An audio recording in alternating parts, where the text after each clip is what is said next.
जी, नमस्कार। गोल साहब, बात करें धौलागढ़ मोड़ पे हम खड़े हैं। हुँ। बात करें सड़क की। जब सड़क बनती है तो सड़क के दोनों तरफ कहते हैं कि नालियाँ बननी ज़रूरी है। ना सड़क दिख रही है, ना नालियाँ दिख रही हैं। दिख रहे हैं तो केवल गड्ढे। क्या कहना चाहेंगे इसको लेकर के? देखिए, सबसे बड़ी बात है कि ये तो हमें आरटीआई के माध्यम से पता लगा कि पूरी में नालियाँ बननी थी। जी। वो कहते हैं जहाँ भी हम सड़क बनाते हैं नाली का टेंडर होता है।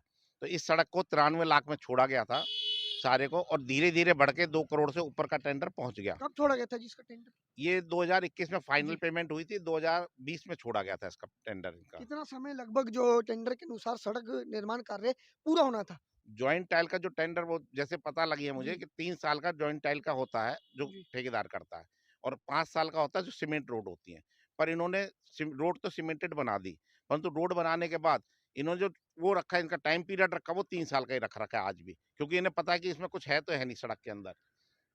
अच्छा, कोई साहब, बात करें कि जिस तरह से नरेंद्र मोदी ने कहा था कि ना खाऊँगा, खाने दूँगा, ना खाने दूँगा। क्या लगता है वास्तव में कि भाजपा सरकार पलवल के अंदर सरकार में उस तरीके के काम हो पा रहे हैं? देखिए, हम भी भाजपा का ही कार्यकर्ता हूँ मैं भी, और मोदी जी का बहुत बड़ा प्रशंसक हूँ। पर मैं तो इसलिए इस आवाज़ को उठाते हैं, ये जनहित की बात होती है, क्योंकि जो पैसा लग रहा है समाज का पैसा है ये। तो हम तो ये कहते हैं कि पिछली सरकारों की तरह ऐसा ना हो कि आवाज़ कोई उठाएगा नहीं, तो ये हमारी सरकार की भी बदनामी है और हमारी अपनी भी बदनामी है। तो इसलिए मैं तो ये कहता हूँ कि जो चीज़ होनी चाहिए, मतलब कम से कम ऐसा तो हो कि लोग कहते हैं कि दाल में काला है, जी। यहाँ तो हमें लग रहा है कि दाल ही काली है। तो यहाँ पे कुछ भी नहीं है, ना दोनों तरफ सड़कें हैं, ना दोनों तरफ नालियाँ हैं। जो सीमेंट का ना 10 इंच का वो था सीमेंट का, बेस 10 इंच का था। यहाँ सेंटर में 6 इंच है, साइड में 4 इंच है। मतलब ये तो खाना पूर्ति करी गई है। तो इसलिए मैं तो कहता हूँ इस पे कार्रवाई होनी चाहिए और आपके माध्यम से आवाज़ लोगों पे जानी चाहिए। भाई साहब, बात करें अगर कि कहते हैं कि सत्ता का संरक्षण तो उनको प्राप्त हो सकता है। देखो, ये तो मैं नहीं कह सकता सत्ता में, हम भी सत्ता में ही हैं, पर मैं तो ये कहता हूँ कि जो काम गलत हो रहे हैं, हर आवाज़ को, चाहे वो विपक्ष का है, चाहे पक्ष का है, उसे आवाज़ उठानी चाहिए। जो काम गलत हो रहे हैं, इस समाज जो पैसा सरकार लगा रही है, वो पैसा हमारा अपना जी। पैसा है। हम इस चीज़ को सोच के चलेंगे, तो सबसे ज़्यादा बढ़िया रहेगा। आज ये आवाज़ उठाइए, मैं तो कह रहा हूँ पलवल में कई सड़कों का बुरा हाल है, पर ये आरटीआई के माध्यम नहीं देते। इन्होंने आरटीआई इसलिए दी है कि ऊपर से एक दबाव आया इनके ऊपर कि भई इनका आरटीआई का जवाब दो। तब इन्होंने आरटीआई का जवाब दिया, नहीं आरटीआई का जवाब पहले दे भी नहीं रहे थे ये। भाई साहब, बात करें, चलिए आपने ये मुद्दा तो उठा दिया, लेकिन पलवल में बात करें तो पंचवटी रोड की बात कर रहे हैं, अन्य सड़कों की बात करें, कई सारी सड़कें इस तरह की हालत खस्ता है, जबकि केंद्रीय मंत्री नितिन गडकरी की बात करें या केंद्रीय मंत्री कृष्णपाल गुर्जर की बात करें, तो कृष्णपाल गुर्जर का कहना है कि हमने फरीदाबाद लोकसभा में सड़कों का जाल बिछाने का काम किया है। देखिए, मैं तो ये कह रहा हूँ कि पैसा बहुत आ रहा है, स्टेट गवर्नमेंट बहुत पैसा भेज रही है, सेंटर पे गवर्नमेंट, पर वो पूरा पैसा यदि यहाँ लग जाए, तो आज ये पलवल है, आस-पास के इलाके हैं, होडल है, हथीन है, ये चमन बन जाता। पर ये है कि 10% लग नहीं रहा पैसा, 20-25% लगता है पैसा, उसमें से आधा खा लेते हैं।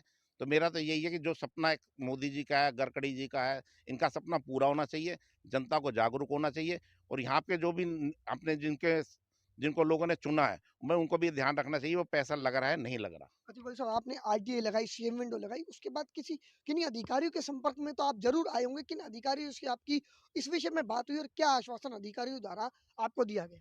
मेरे को एसडीओ साहब ने ये कहा जी हम जल्दी से रिपेयर करा देते हैं, पर मेरा ये उम्मीद ये लग रहा है मुझे कि ये नवंबर, ये सितंबर अक्टूबर में दोबारा सड़क का टेंडर निकालेंगे और नई एक ये पुरानी सारी चीज बंद कर देंगे इसको।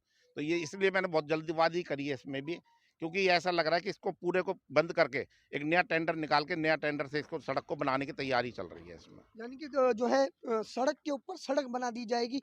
जो घोटाले हैं, उस घोटाले को दबाकर कहीं न कहीं एक नई सड़क का निर्माण करके लोगों को ठगने का काम किया जाएगा। बिल्कुल, ये काम किया जाएगा, इसलिए सब आवाज़ उठा रहे हैं। मैं तो कहूँ लोगों को भी जागरूक होना चाहिए, भई जहाँ सड़कें हमारी बन रही हैं या कोई भी काम हो रहे हैं, भई वो पैसा पूरा लग रहा है, नहीं लग रहा है, हम लोगों को जागरूक होना चाहिए। जब वैसे बात करें बतौर व्यापारी, आप एक टैक्स पेयर भी हैं। इस व्यापारी के टैक्स का भी व्यापारी का बहुत बड़ा योगदान देश की आर्थिक व्यवस्था में रहता है। कहीं न कहीं जो बात करें कि आप एक टैक्स पेयर हैं, तो क्या खुद को ठगा महसूस नहीं कर रहे कि आपके खून-पसीने की कमाई का जो टैक्स आप लोग भरते हैं, कहीं न कहीं उसका मिसयूज़ हो रहा है? देखिए, मैं आज इसलिए भी कर रहा हूँ, देखो हमारा भी टैक्स है, किसानों का भी जी, पैसा होता है, हम मेरी अपनी डेयरी है यहाँ पे जी, जी। धौलागढ़ के अंदर। अब हमें बिल्कुल ठगा तो महसूस होता ही है आदमी को कि भई ये चीज़ें सारी कुछ हो रहा है, उसके बावजूद सारा इतना पैसा आ रहा है ऊपर से, परंतु पैसा ज़मीन पे नहीं लग रहा, तो ठगा तो महसूस है।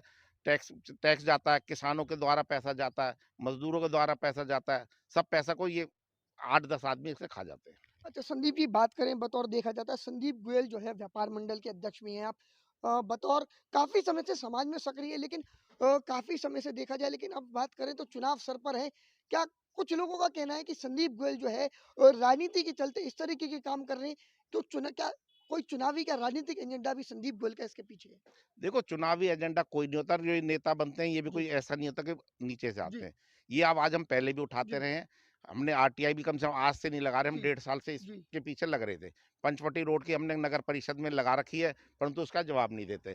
क्यों आरटीआई का कोई ऐसा नहीं, अब दूसरी अपील भी कर चुके हैं, जी। तो ये सड़कों की कोई मतलब हमें जानकारी मिल नहीं पाती। अच्छा संदीप जी, बात करें क्या माँग करते हैं प्रशासन से, और माँग ना पूरी होने की स्थिति में संदीप गोयल का अगला कदम क्या होगा? हमारा तो अगला कदम ये है कि हमने तो ऊपर अभी लिखेंगे से सोमवार को हम यहाँ पे ये अपने शत्रुजीत कपूर हैं, आलोक मित्तल जी हैं, इनको भेजेंगे, सीएम साहब को भेजेंगे सारी। और जब भी नहीं होता तो कोर्ट हमारा आखिरी वो है, 15 दिन इंतजार देखेंगे, उसके बाद हम कोर्ट में डालेंगे इसको।